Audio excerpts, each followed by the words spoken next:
I'm about to refresh this 7-day finger coil. I'm going to be using the soft tea olive oil gel, and it is alcohol free, and it also is maximum hold, and it leaves no flakes. This is more, I think it's more than 7 days though.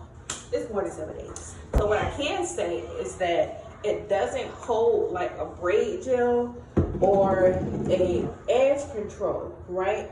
But what it does is make sure that your curls do stay intact if you are doing like a finger coil or wash and go set, and you don't have to worry about the crunchies. All right, so what I'm going to be using is this on the base of my hair. I'm going to use this to smooth out like my base, because like I said, this is not good for like if you're doing like a high puff or something like that. Okay, so I'm going to use this to put this to hold my hair, and then I'm going to be doing this to slightly lay my edges because I really don't like all that edge stuff. All right, and I also have my water here, and it has what's in here? Rosemary oil in here.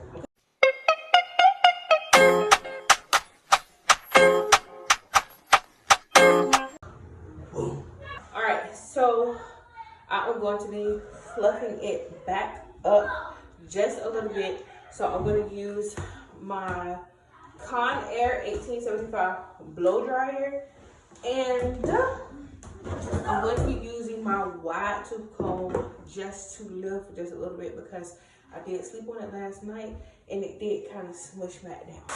Low setting.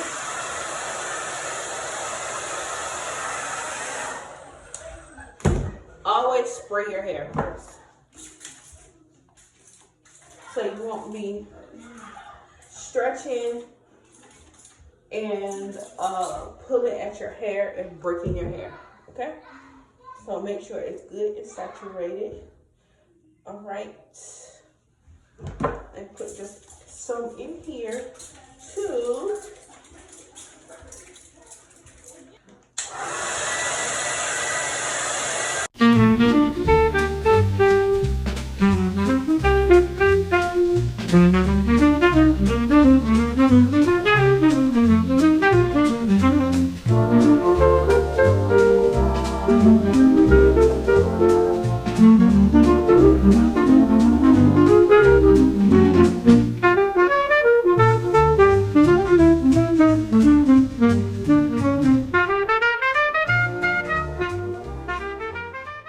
Alright, y'all, and I'll be talking about my forehead because it's real big, but she thick.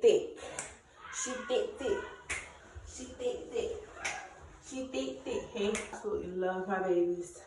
I love. So now I'm gonna be putting it up in my hot puff, y'all. I'm just taking a little bit just like this, and I'm gonna do like this all around.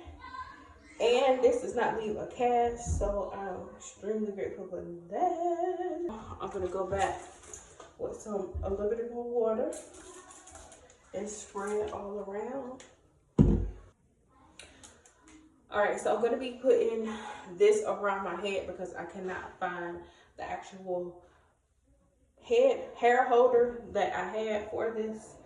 So we're going around just like so. Okay, and I'm just going to guide the pulling up, okay, just like this. And see, now all I'm going to be doing is wrapping it back around. This one is really long, so I'm gonna take the two ends, tuck. All right, so now that it is pulled tight and tucked, I'm just going to be shaping it just a little bit. So I'm going to spray some of my water and do it like that. And if I have any pieces like this, all I'm doing, because it already has what you call it up there, so I'm just going to reactivate it by twisting like that and letting it do what it do. I'm going to be using a braid gel, and I'm just gonna go around it. Okay, make sure that it's on both sides, just like this. Y'all forgive my daggone brush. It's not dirty. I'm telling y'all, it's not dirty. And I'm gonna go around it just like this, because like I said, I'm not here to do all the edges at the moment. You know what I think? I really think that girls be doing their edges because they want to cover up their forehead. You want to cover up that you have a forehead? I mean, you have a forehead. Like, come on now. We are all grown adults here. Now, what I am going to do is do my Ashanti sideburns. I don't always have some Ashanti sideburns. And these jinx, they ain't going nowhere. Okay? But this forehead, just like my edges, ain't going nowhere either. And I will not be covering it up because I have a grown ass forehead. All right, a grown ass forehead. So this is the finishing result. Also, my front is lighter than my back, so y'all are gonna see the curls more in the front than you do the back. So the result. And that's how I do my finger coil to a high puff, and I stretch my finger coil. All right, y'all, bye.